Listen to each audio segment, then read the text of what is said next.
Hello and welcome to the Health Hub, the podcast that deals with health topics that impact our communities the most.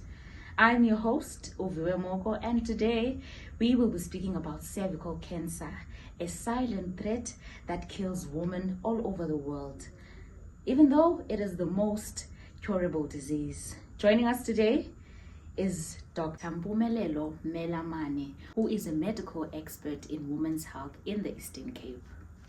Thank you so much, sir, for being with us today. Well, thank you. Thanks for having me.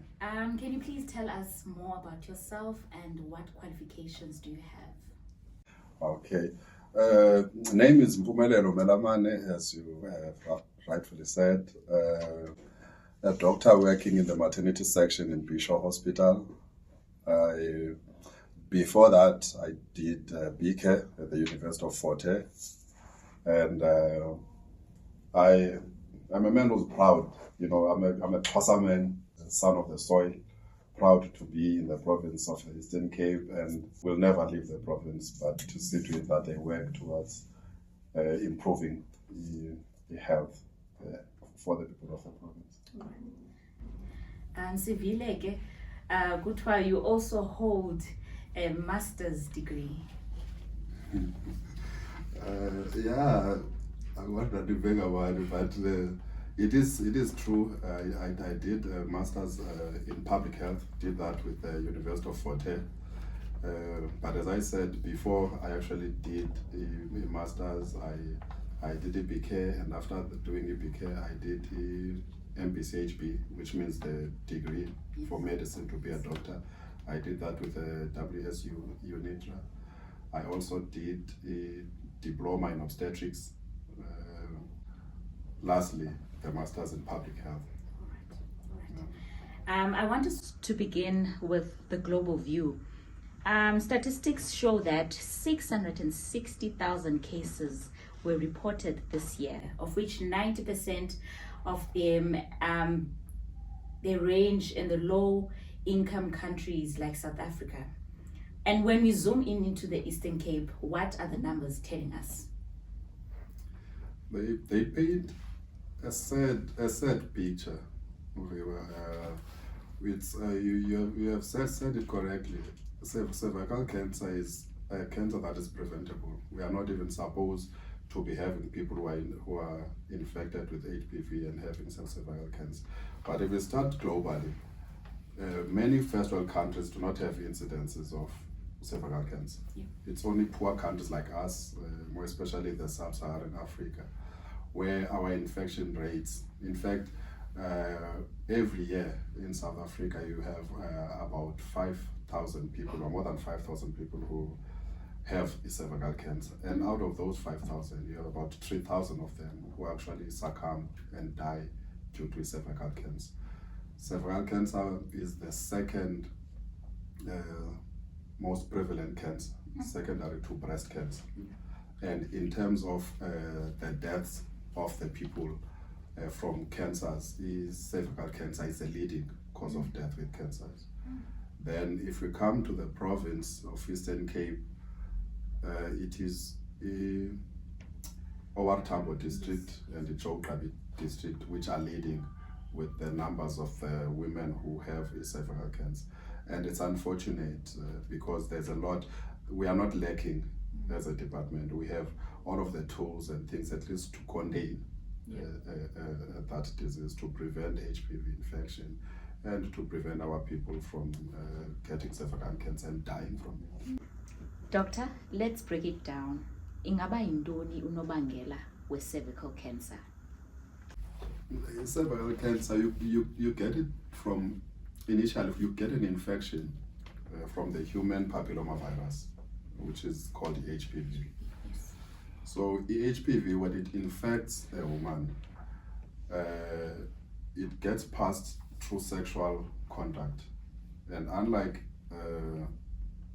HIV, where you can wear a condom and be safe, condom is not enough for HPV because the genital part does not entirely get covered with a condom. So a person can still get infected with the HPV. And for women, it goes and sits in the cervix.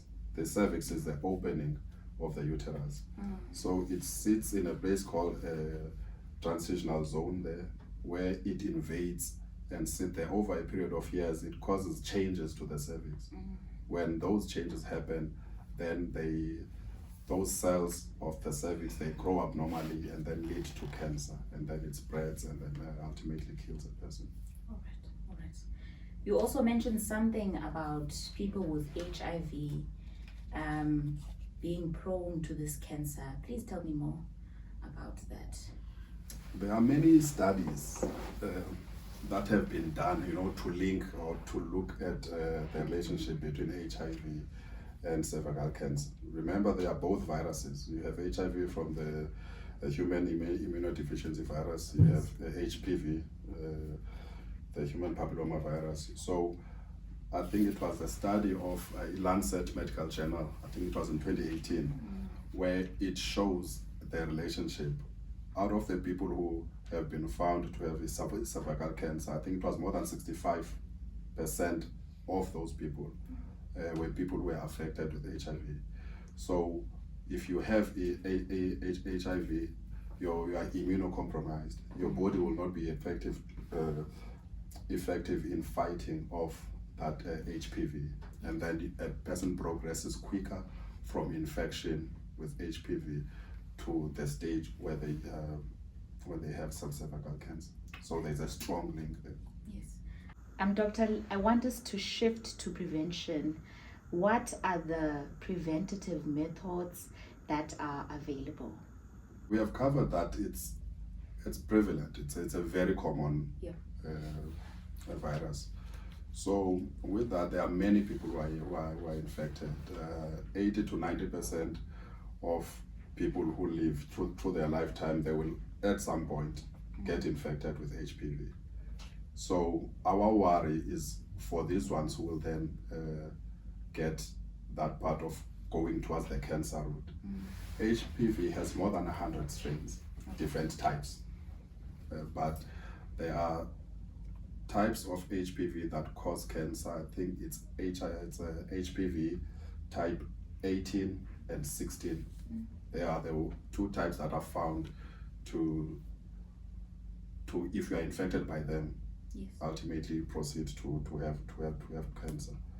So the way that the prevention that we have is that there is a school HIV vaccination rollout program now that is taking place. It's a working together of 3 departments: Department of Health, Department of Education, and Social Development, where we are targeting girls. The rollout of the vaccine, it's girls who are between the ages of 9 years and 12 years, or else girls who are in grade 4 to grade 7. So all of them are given a vaccine, and if they get that vaccine, then they will, when they get into the age of being sexually active, then they will not be infected with HPV. So at least we do that, and there are even other things like now, the women who are outside of that age, we have pap smears, where we are encouraging that a woman who is HIV negative every 3 to 5 years should go and do their routine pap smears. A woman who's HIV positive every year should go and do a pap smear, cervical screening. There are even other newer methods like now of an HPV self-test, where a woman can come, they use a brush to do that, a brush themselves, it's sent to a lab, then it will be able to tell if the woman is infected with HPV. So at least there is a lot of things that we can do and that we are doing. Thank you. I'm sure, Doc, Ababukeli are wondering, are these services easily accessible, especially in rural areas? They are, but let me unpack that. The Department of Health has the school vaccination program for HPV that I've mentioned. We have pap smears that we do from all clinics, but now the challenges come with the availability of stock.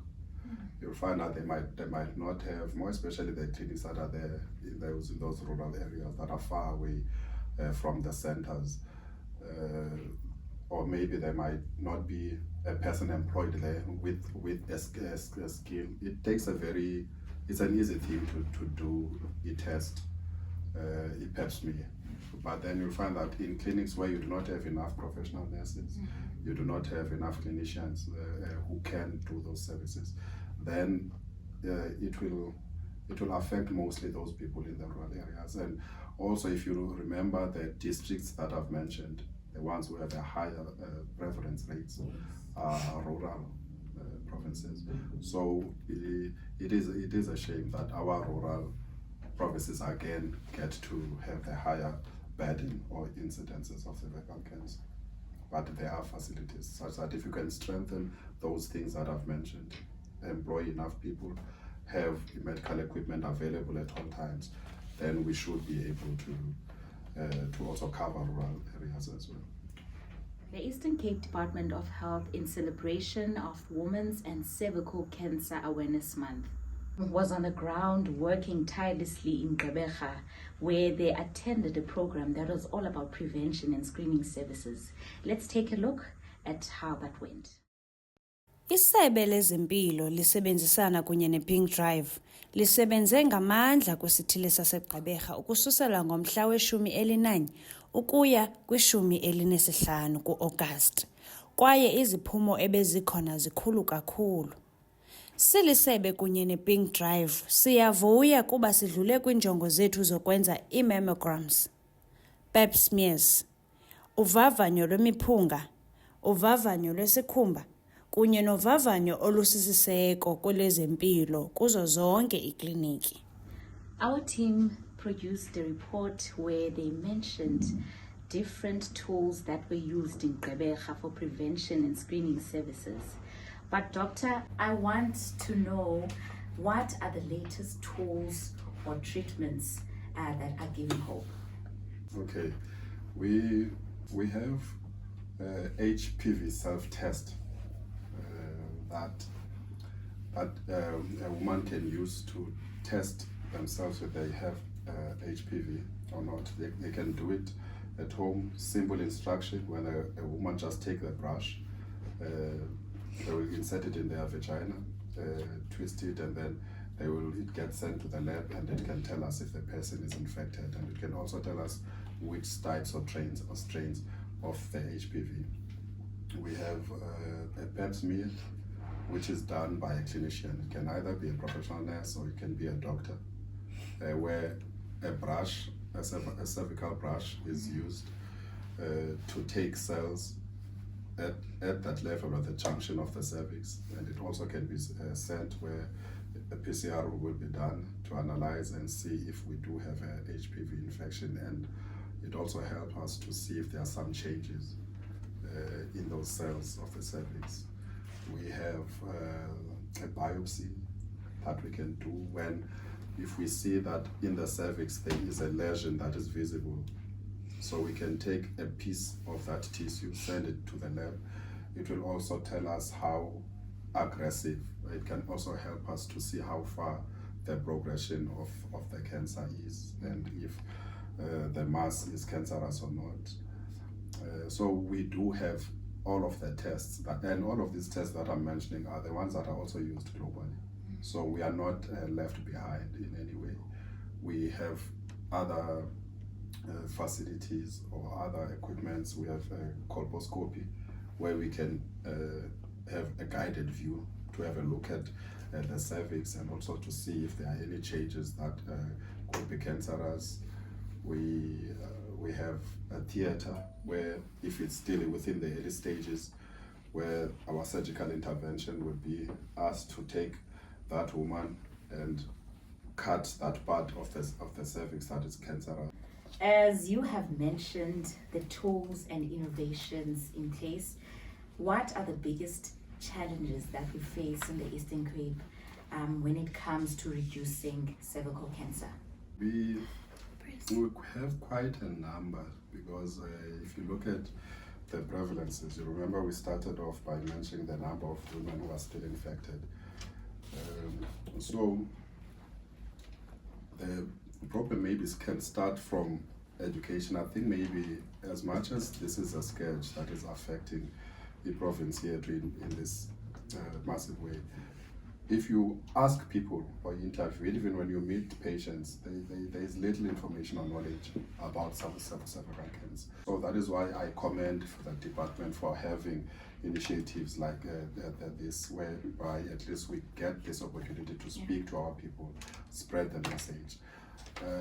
You get a lot of women who have not even done a single pap smear.